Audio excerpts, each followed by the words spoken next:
Plastic free India सभा आज plastic की बोतलें, थैलियाँ, कागज इन सब के बाजार में चॉकलेट और खाने पीने की चीजें आजकल ज्यादा ही नजर आती है। हाँ, तुम सही कह रहे हो।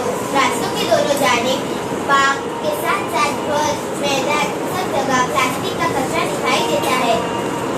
इसका कुछ तो इलाज करना होगा।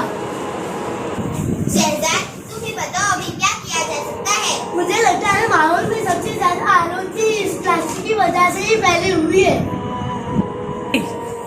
अगर हम प्लास्टिक को दोबारा इस्तेमाल करें तो कई चीजें बनाई जा सकती है। सबा अगर ऐसा हुआ तो हर चीजें प्लास्टिक से ही बनना शुरू हो जाए। मैं तो कहती हूँ तो इस जमीन से प्लास्टिक के रूट को नाबूद करना पड़ेगा। सबा अगर ऐसा सबा इसके लिए हमें खुद शुरुआत करनी होगी। शहजाद, सबसे पहले हम गीला कचरा और सूखा कचरा अलग करेंगे। अपने आसपास का इलाका साफ रखेंगे और कचरा कूड़ेदान में डालेंगे।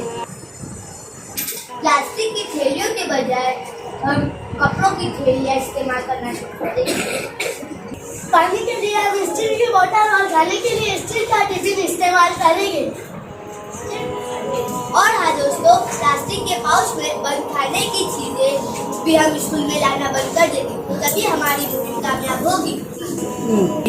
इस मुहिम को कामयाब करने के लिए हमें वालिदैन, असातिज़ा और तमाम साथियों को अपने साथ शामिल करना होगा।